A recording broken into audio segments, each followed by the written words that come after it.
berkurban waktu, berkurban ilmu, berkurban harta dan aneka pengorbanan lainnya yang dibutuhkan oleh keluarga, masyarakat dan oleh bangsa kita.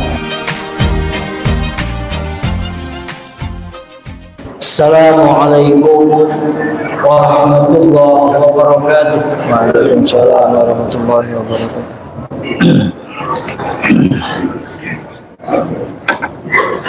Alhamdulillah, alhamdulillahilladzi hadana ila siratin mustaqim, dinan qiyaman millata Ibrahim hanifa wa ma kana minal musyrikin.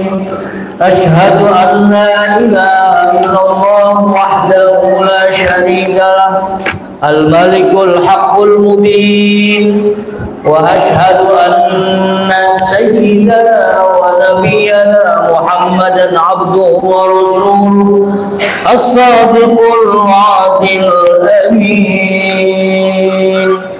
Allahumma shalli wa sallim ala hadzal nabiyil karim wa ala alihi wa sahbihi wa man tabi'ahum bi ihsanin ila yaumiddin. Amma ba'du, ya ibadallah, usikum wa nafsi bi taqwallah, faqad fazal muttaqun. Faqad qala Allah ta'ala fil Qur'anil Karim, a'udzu billahi minasy syaithanir rajim. La yanalallahu luhumuha wa la dima'uha walakin yanaluhu taqwa minkum. Kadzalika sakhkharaha lakum litukabbirullaha 'ala ma hadakum wa basyiril muhsinin. Wa qala Rasulullah sallallahu alaihi wasallam, man wajada sa'atan falam yudhhi fala yaqrabanna musallana. Kaum muslimin jamaah Jumat yang semoga dimuliakan Allah, untuk sekian kalinya kita hadir kembali di tempat yang suci dan mulia ini dalam rangka kita memenuhi salah satu kewajiban kita, menunaikan ibadah salat Jumat. Segala kesibukan dan pekerjaan kita hentikan, segala kesenangan dan kepentingan kita tinggalkan, karena kita yakin bahwa memenuhi panggilan Allah adalah lebih utama dari segalanya. Dan manakala panggilan Allah ini benar-benar kita penuhi dengan keikhlasan, semata-mata mengharap ridha dan rahmatnya, maka pada hakikatnya kita hanya akan mendapatkan keuntungan dan kebahagiaan hidup di dunia dan di akhirat kelak. Demikianlah mudah-mudahan ibadah kita hari ini, termasuk ibadah sholat Jumat kita, senantiasa diterima di sisi Allah Subhanahu wa Ta'ala. Kaum muslimin jamaah Jumat rahimakumullah, kita telah memasuki 7 Dzulhijjah 1445 Hijriah, bertepatan dengan 14 Juni 2024 Masehi. Awal bulan Dzulhijjah terkumpul ibadah hampir setahun full. Di dalamnya ada ibadah haji, ada ibadah kurban, sholat hari raya, dan juga puasa. Ibadah haji yang disyariatkan pada tahun ke-6 Hijriah. Tidak ada waktu selain waktu di bulan Dzulhijjah diperbolehkan ibadah haji. Begitu juga ibadah kurban disyariatkan tahun 2 Hijriah. Sama seperti ibadah haji, hanya bisa dilaksanakan pada bulan Dzulhijjah. 10 hari pertama di bulan Dzulhijjah kita sangat dianjurkan untuk melakukan dan memperbanyak amal-amal kebaikan. Amal-amal kebaikan yang dilakukan di dalamnya dilipat gandakan pahalanya oleh Allah Subhanahu wa Ta'ala. Marilah kita isi hari-hari yang mulia dengan berbagai kebaikan dan ketaatan kita kepada Allah Subhanahu wa Ta'ala. Di antaranya puasa hari pertama kita sudah lakukan, dan juga kita sudah memasuki hari ke-7, terutama puasa pada hari ke-9 ya, yang disebut dengan puasa Arafah, yang insya Allah kita hari Minggu nanti puasa Arafah. Di antara juga kita banyak berbakti kepada kedua orang tua, memperbanyak silaturahim kepada saudara-saudara kita, ziarah kubur, bertobat dari semua dosa, lebih giat lagi menghadiri majlis-majlis ilmu, memperbanyak membaca Al-Quran, memperbanyak zikir, tasmid, tahmid, tasbih, tahlil, takbir, memperbanyak doa, memperbanyak sholat-sholat sunnah, memperbanyak sedekah dan sebagainya. Begitu mulianya 10 hari pertama bulan Zulhijjah, sampai Allah Subhanahu wa taala bersumpah dalam Al-Quran surat Al-Fajr, wal fajri wal layalin ashr wasyafa'i wal watr, yang artinya demi waktu fajar, demi 10 malam bulan pertama bulan Zulhijjah, dan demi hari Arafah, yaitu tanggal 9 Zulhijjah dan hari raya kurban. Dalam sebuah hadis yang diriwayatkan oleh Imam Ahmad, Bukhari dan Tirmizi, Abu Daud, bahwa Nabi bersabda, tidak ada hari atau amal soleh yang di dalamnya lebih dicintai oleh Allah dan Rasulnya selain 10 hari pertama bulan Zulhijjah. Para sahabat bertanya, wahai Rasulullah, termasuk utama dari jihad fisabilillah? Nabi menjawab, ya, termasuk lebih utama dibandingkan jihad di jalan Allah, kecuali sang orang tersebut berangkat jihad dengan jiwa dan hartanya, lalu dia tidak kembali, mati syahid. Para hadirin yang mulia, pada 10 hari pertama bulan Zulhijjah terdapat hari yang paling utama sepanjang tahun, yaitu hari Arafah atau hari ke-9 di bulan Zulhijjah.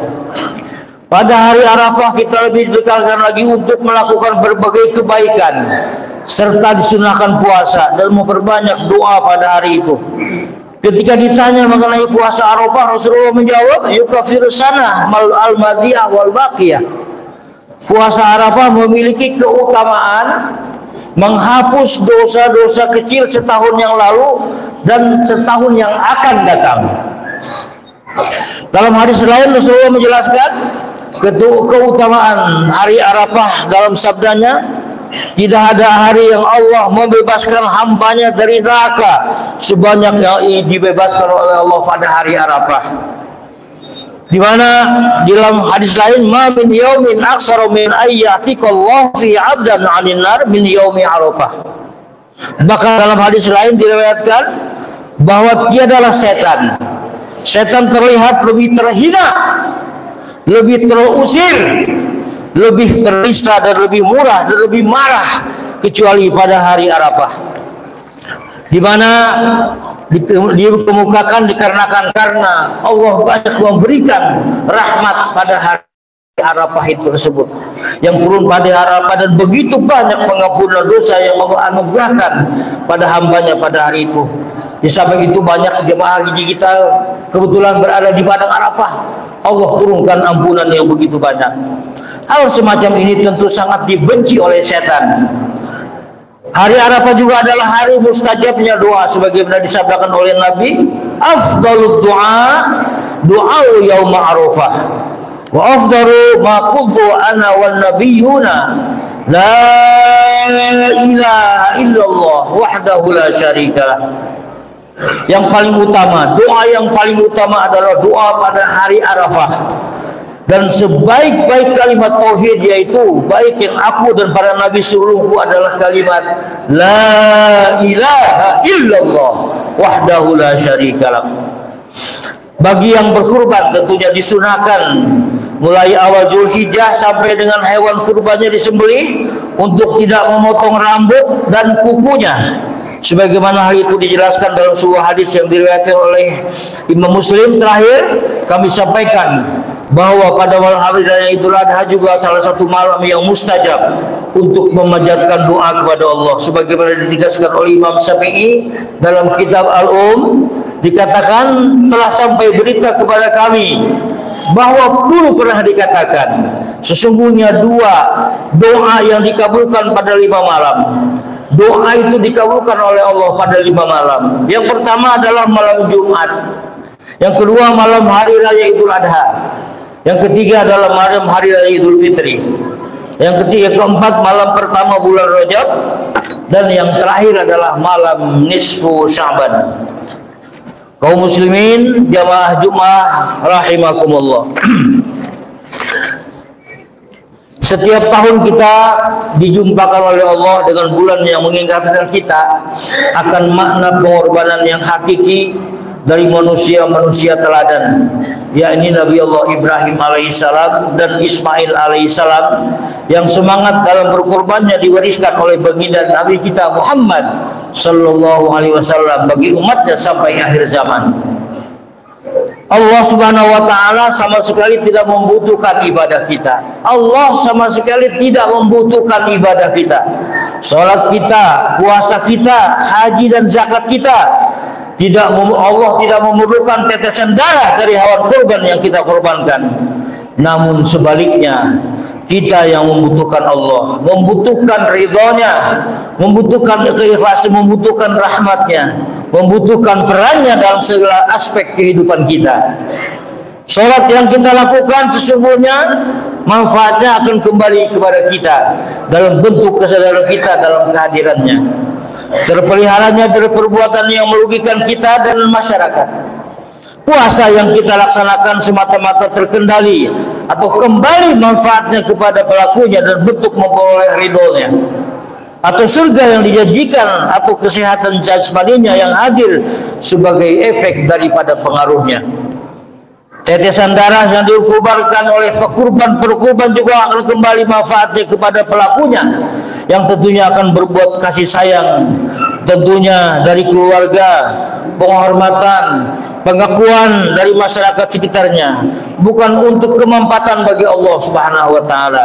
Tidak juga bagi Rasulullah yang dikatakan oleh Allah dalam surat yang saya bacakan tadi, la yanalallaha luhumha wala dimauha walakin yanaluhu taqwa minkum kadzalika sakhkharaha lakum litukabbirullaha ala ma hadakum wa basyiril muhsinin.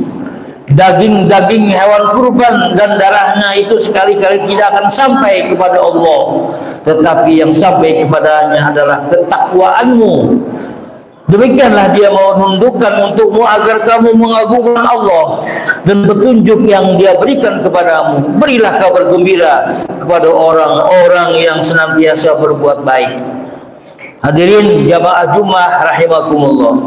Hakikat berkurban bagi manusia bukanlah semata-mata mengalirkan atau menyembelih hewan kurbannya, tetapi dimaknai sebagai pengembalian nafsu dan syahwat yang memuncak pada harta yang kita miliki, pada ilmu yang kita kuasai, pada kekuasaan yang diraih, dan apapun yang disombongkan dan dibanggakan, yang dibanggakan, kesemuanya itu sifatnya sementara dan hanya titipan Allah semata.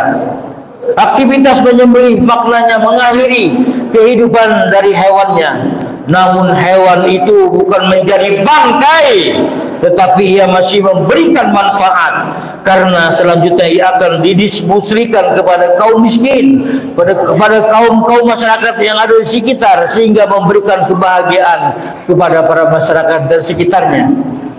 Akan tetapi yang namanya manusia boleh jadi ketika sudah tiada nanti lalu menjadi baik. Adakah manfaat yang bisa dirasakan oleh keluarga dan masyarakat sekitar kita? Ataukah mereka justru bersyukur atas kepergian kita karena keberadaannya ternyata tidak memberi manfaat, justru menyusahkan, menyengsarakan mereka?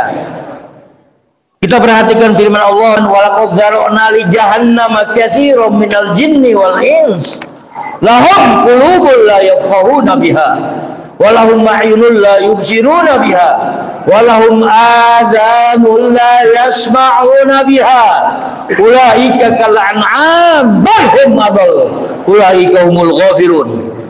Sungguh kami benar-benar telah menciptakan banyak dari kalangan jin dan manusia untuk masuk neraka jahanam karena kesesatan mereka. Mereka memiliki hati yang tidak mereka gunakan untuk memahami ayat-ayat Allah. Mereka memiliki mata tetapi tidak gunakan untuk melihat ayat-ayat Allah. Mereka mempunyai telinga tadi tidak digunakan untuk mendengar ayat-ayat Allah. Mereka seperti binatang ternak. Bahkan lebih sesat lagi, mereka itulah orang-orang yang lalai. Ma'asyiral muslimin, jamaah Jumat yang berbahagia. Pada ayat di atas Allah memperumpamakan manusia seperti hewan, seperti binatang ternak. Bahkan ada di antara mereka yang jauh lebih daripada hewan, yaitu manakala ia tidak menyadari kehadiran hati, akal dan pikiran dalam kehidupan, kecuali hanya untuk mengejar fata morgana kehidupan yang nikmat dan angan-angan. Namun sesungguhnya ia hampa dengan masa depan. Maka orang seperti ini gelap mata hatinya, tertutup mata hatinya, dan bahkan yang menganggap berkuasa atas yang lainnya. Maka orang seperti ini bisa jadi akan menyengsarakan orang lain dengan ilmunya yang dikuasainya, mengorbankan orang lain dengan harta yang dimilikinya, atau menyengsarakan orang lain dengan jabatan yang diembannya. Dia menganggap akan kekal dengan apa yang ada pada dirinya untuk selamanya, padahal hanya sebentar saja dalam hidupnya. Allah katakan dalam surat Humazah, yahsabu anna malahu akhladah, dan manusia mengira bahwa hartanya dapat mengekalkannya. Hadirin jamaah Jumat yang berbahagia, perhatikan sabda Nabi yang diriwayatkan oleh Imam Tirmizi, Imam Nasai dan Ibnu Hibban dalam sahihnya, yang menggambarkan orang-orang yang tidak menyadari keadaan hatinya kotor karena bertujuan untuk mencari dunia, menganggap dirinya sebagai berjubah seperti ahli surga. Berikut ini kisahnya. Rasulullah bersabda, sesungguhnya Allah yang maha tinggi lagi maha suci akan turun kepada hambanya pada hari kiamat untuk memberikan keputusan di antara mereka, dan setiap umat dalam kondisi berlutut semuanya. Kemudian orang yang pertama kali dipanggil adalah orang yang menghafal Al-Quran, orang yang terbunuh di jalan Allah, dan orang yang banyak hartanya. Maka Allah bertanya kepada orang tersebut, yang pertama orang yang menghafal Al-Quran, kata dia, tidakkah aku ajarkan kepadamu apa yang aku turunkan kepada Rasulmu? Dia menjawab, benar wahai Tuhanku. Allah bertanya lagi, apa yang kamu perbuat terhadap apa yang sudah kamu ketahui? Kemudian dia menjawab, saya menjalankan sepanjang malam dan sepanjang siang. Maka Allah berkata, maka engkau berdusta. Dan para malaikat juga berkata kepadanya, kamu berdusta. Kemudian Allah bertanya kepadanya, kan justru kamu melakukan ini karena kamu dimaksudkan agar dikata oleh sebulan itu kamu adalah khori, padahal Allah belakang kepadamu. Kemudian yang kedua didatangkan orang yang mempunyai banyak harta, orang yang hartanya banyak. Allah berkata kepadanya, tidaklah sudah kulimpahkan harta kepadamu hingga kamu tidak membutuhkan siapapun? Orang itu menjawab, benar wahai Rabbku. Kemudian Allah bertanya lagi, apa yang kamu kerjakan terhadap harta yang kuberikan kepadamu itu? Dia menjawab, saya menggunakannya untuk menyumbang, untuk menyambung silaturahmi dan bersedekah. Allah berkata kepadanya, kamu telah berdusta. Para malaikat pun berkata kepadanya, kamu telah berdusta. Kemudian Allah berkata, justru kamu melakukan ini dengan maksud agar dikatakan kamu si fulan adalah lelaki yang dermawan, dan hal itu dikatakan kepadamu. Kemudian didatangkan lagi yang Allah yang terbunuh di jalan Allah. Dalam rangka apa kamu terbunuh? Dia menjawab, saya diperintah berjihad di jalan Allah, maka saya berperang sehingga saya terbunuh. Allah berkata kepadanya, kamu telah berdusta. Para malaikat pun juga berdusta kepadanya, mengatakan kamu telah berdusta. Allah berkata, justru kamu melakukan itu agar dikatakan kepadamu si fulan adalah pemberani, dan hal ini telah dikatakan kepadamu. Kemudian Rasulullah menepuk kedua lututnya sambil berkata, wahai Abu Hurairah, ketiga golongan ini adalah makhluk yang pertama kali di neraka dinyatakan untuk mereka pada hari kiamat. Hadirin yang berbahagia, hari raya Kurban sesungguhnya mengajarkan kita agar senantiasa mengambil semangat pengorbanan dalam hidup untuk kebahagiaan akhirat nanti, dengan berbuat baik kepada diri kita sendiri, kepada keluarga, kepada bangsa, kepada masyarakat, sesama makhluk semua. Pengorbanan yang diterima oleh Allah adalah pengorbanan yang didasari niat tulus untuk meraih ridhonya, bukan karena kepura-puraan atau kamuflase dunia yang fana.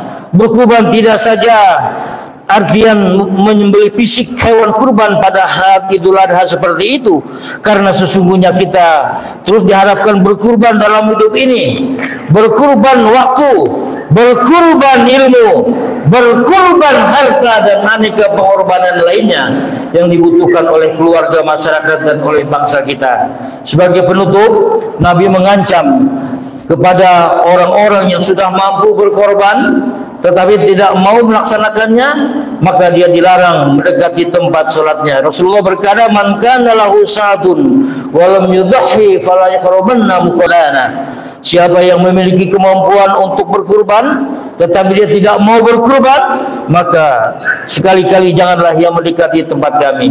Semoga Allah Subhanahu wa taala selalu menghadirkan diri kita, hati kita yang bening untuk dapat melihat sinar hidayah Allah yang membimbing ke arah kebahagiaan hidup di dunia dan di akhirat. Semoga kita diberikan oleh Allah rezeki yang banyak untuk kita bisa melaksanakan ibadah kurban. Barakallahu li wa lakum fil Qur'anil azim wa nafa'ani wa iyyakum bima fihi minal ayati wa dzikril hakim. Wa taqabbala minni wa minkum tilawatahu innahu huwas sami'ul 'alim. Aqulu qawli hadza wa astaghfirullahal 'azim li wa lakum wa lisairil muslimin wal muslimat wal mu'minina wal mu'minat fastaghfiru innahu huwal ghafurur rahim. Alhamdulillahilladzi amarna bittaqwa asyhadu an la ilaha illallah wahdahu la syarika lah alladzi nahana 'an ittiba'il hawa wa asyhadu anna sayyidana wa nabiyyana Muhammadan 'abduhu wa rasuluhu alladzi la yantiqu 'anil hawa in huwa illa wahyun yuha. Allahumma salli wa sallim wa barik ala sayyidina Muhammad wa ala alihi wa ashabihi alladzina nalul martabatal ulya wal manzilatal quswa. Amma ba'du fa ya ibadallah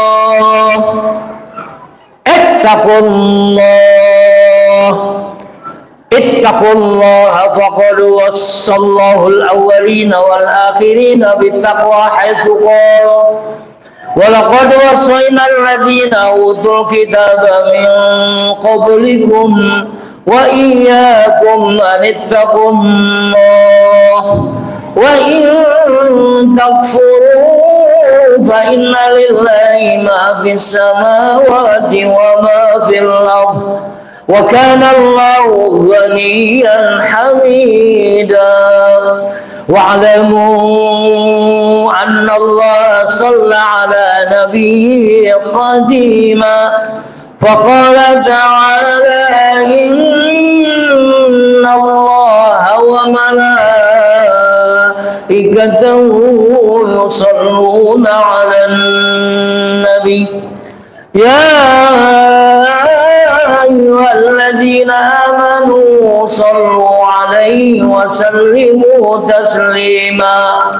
Allahumma salli wa sallim wa barik ala sayyidina Muhammad wa ala ali sayyidina Muhammad kama sallaita ala ali Ibrahim wa ala ali Ibrahim wa barik ala sayyidina Muhammad wa ala ali sayyidina Muhammad kama barakta ala ali Ibrahim fil alamin innaka Hamidum Majid.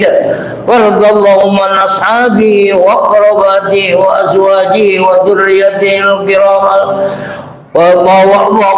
وأصحابه وأزواجه وذريته الكرام وعلى آله والتابعين ومن تبعهم بإحسان إلى يوم الدين وعلينا معهم برحمتك يا أرحم الراحمين.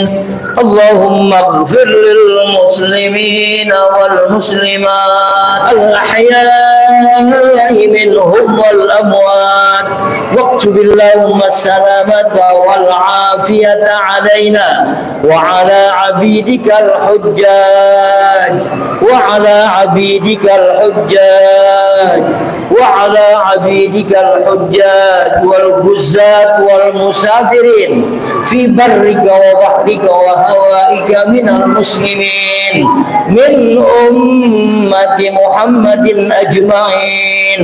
اللهم ارشد أمراءنا وزعماءنا وقضاتنا وأسعد إندونيسيا بلادنا وأرخص أسعارنا وطول أعمارنا ولا تسلط علينا من لا يخافك ولا يرحمنا. ربنا اغفر لنا ولوالدينا وارحمهم كما ربونا صغارا.